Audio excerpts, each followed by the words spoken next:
White nationalists are literally abandoning their own presidential candidate to support Donald Trump. So we have a fascinating report here from Huffington Post that lays it out in detail. They say, the presidential candidate for the white nationalist American Freedom Party has resigned from the ticket, complaining that the party is committed to electing Donald Trump and toning down its white genocide message to attract Trump supporters.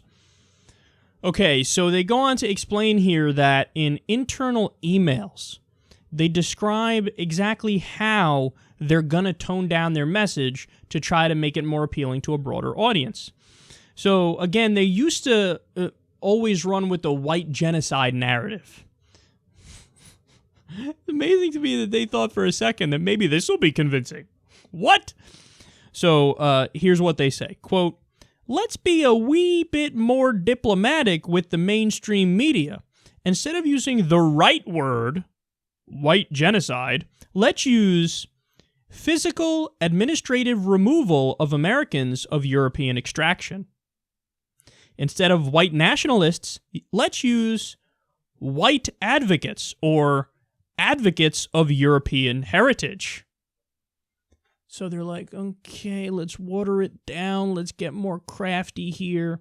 There's another point made by a prominent white nationalist where they say, let's start using the term dispossession. So, dispossession of European heritage as another way of saying, oh, white people have it so rough and, the world is stacked against us and we have no power and we're dwindling away and there's all these problems.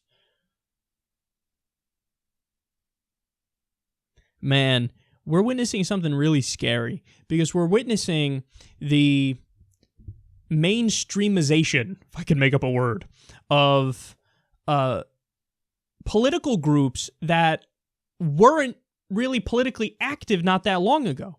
I mean, we're talking about the super, super fringe on the right of neo-Nazis and the KKK and white supremacists and white nationalists. These are groups that are small in number, not all that well organized, out there on the fringes. We know who they are. You have the Southern Poverty Law Center have these guys pinned for so long of, these are just hate groups and that's the end of it. But now you see that the Republican Party has been playing into these fears and these prejudices for so long that these people feel emboldened, and then Trump comes along and he drops all the coded language and he just says it, and then these people go, yeah, I'm with that guy.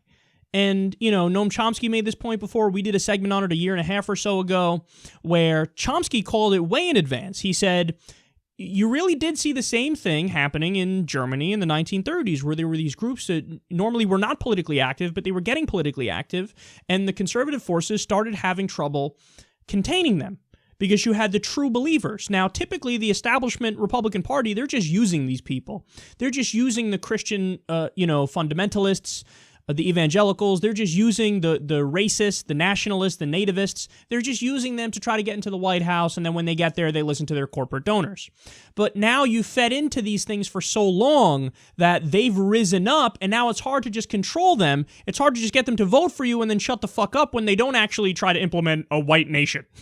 So it is a scary thing to see. You play into those fears long enough, you play into the far right long enough, and they're going to get emboldened, they're going to feel powerful, and now they're getting crafty, where they're saying, okay, here's what we're going to do. We're going to change our message. We're going to tweak our message. We're going to make it so that people don't feel guilty about supporting us, people who would have racist sentiments perhaps, but would never come out and say, I'm a racist, or I support, I think blacks are inferior. They'd never say that, but they have those sentiments. Well, now they're saying, well, let's make it more palatable.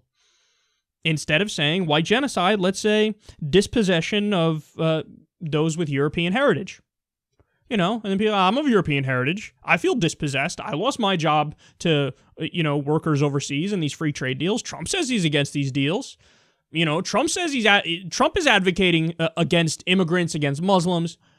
Why not? So you're seeing the mainstreamization, again, if I could use my made-up word, which I think is a made-up word, of fringe elements, and it's a scary thing to witness.